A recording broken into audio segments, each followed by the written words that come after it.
Hello and thank you for joining us. Senior members of the Trump administration met face-to-face Tuesday with top Russian officials in Saudi Arabia. They met to discuss a path toward ending the war in Ukraine.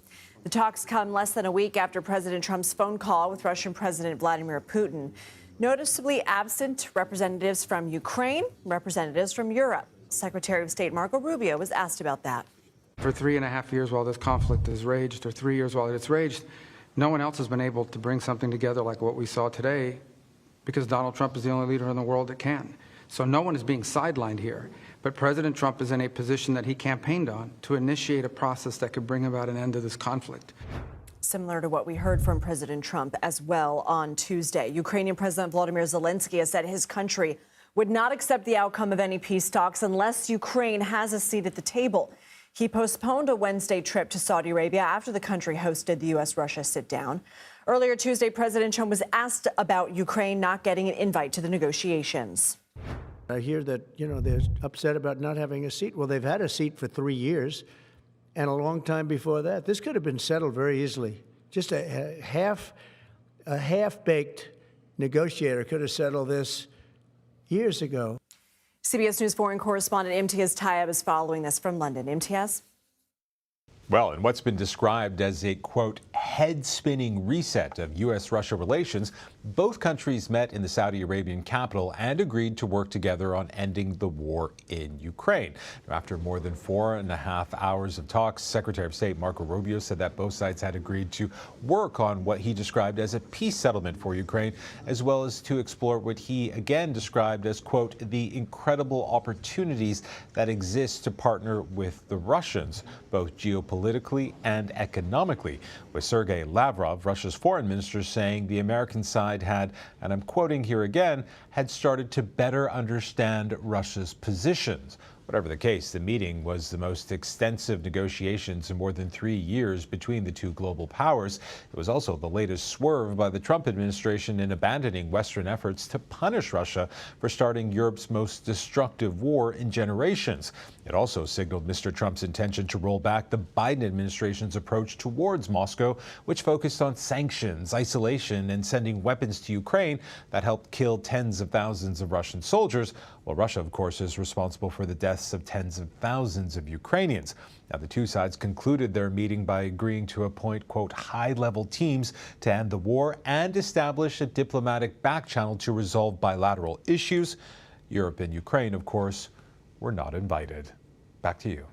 Imtiaz Tyab, thank you. And later this hour, we'll take a closer look at how European leaders are feeling about being left out of these negotiations and what it says about the Trump administration's relationship with allies overseas. CBS News Chief Washington correspondent Major Garrett joins me now in Studio 57. So, Major, I want to get your take on all this. We have Ukraine being left out of these talks. We have an apparent U.S. softening on sanctions against Russia. We have the president not directly answering whether he would support or not support Ukrainian elections as part of a peace deal with Russia. Are these all subtle or not so subtle wins for Russia? They are, unless there's some grand scheme that is not apparent to the Ukrainians or the Europeans or anyone else looking at this from the outside.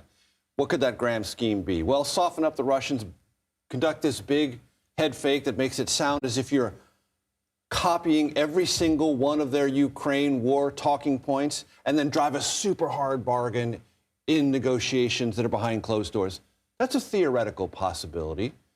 But when you hear the president talk so discouragingly about Ukraine and sanitize the Russian offensive, the Russian invasion, the credible allegations of war crimes committed inside Ukraine, not to mention crimes against dissidents in Russia, you are left with someone like Roger Wicker, the chairman of the Senate Armed Services Committee, saying today, I don't trust the Russians. You know why? Because Vladimir Putin is a war criminal who should be in prison for the rest of his life or possibly executed.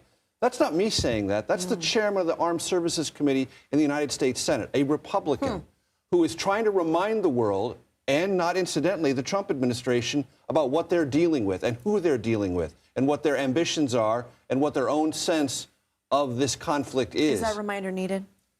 Roger Wicker, the chairman of the Armed Services Committee, thought it was necessary to say it today and say it with that level of emphasis. That has to be regarded as a Republican counterpoint to what the president is saying in public, whether that reflects his actual negotiating strategy or not, we don't know. We can't know that, but we know that the public statements undercut the Ukrainians, bolster the Russians, and that is alarming to those who are looking at this from the outside.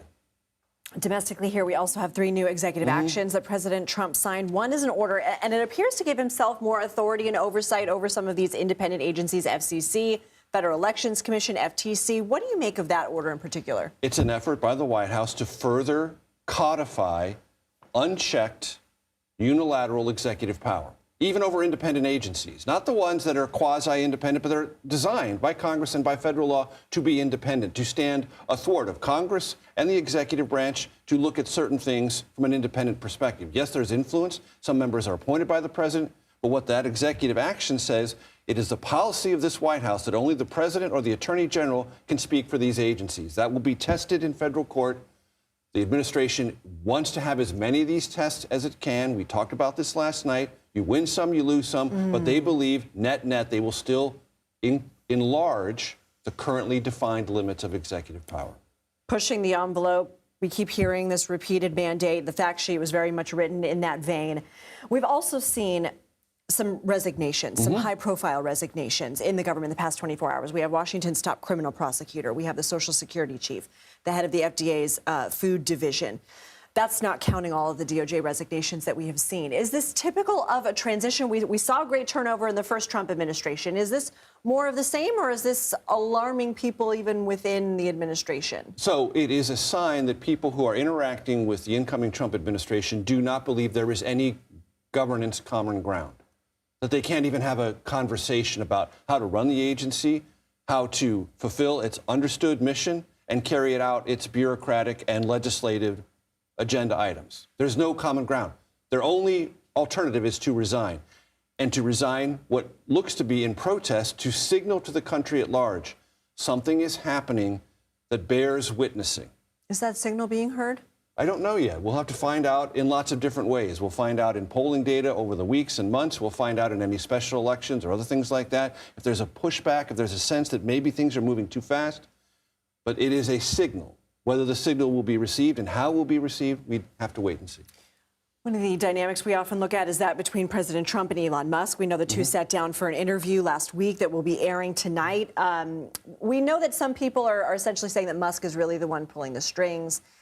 He's the one really behind the Resolute desk. But then today we had President Trump spending more than 8 minutes lauding what DOJ has been able to do, Musk's Department of Government Efficiency. What is the dynamic of their relationship, and are you surprised to see Musk included in the sit-down with him? No, because the president knows that for his supporters and for those who follow Elon Musk on X, which is an enormous platform, and his numbers of supporters almost rival those of President Trump, he's not a separate political entity, but he is a formidable political entity with his own identity and his own following, that the president needs to have that near him and to remind people that he's the president. Elon Musk isn't the president. He's not the co-president, but he is a significant person in whom the president has invested specific authorities to do things. Waste, fraud, and abuse. Some of the stories recounted today at the press conference will not bear up to scrutiny, just like some of last week's didn't. Some of them will.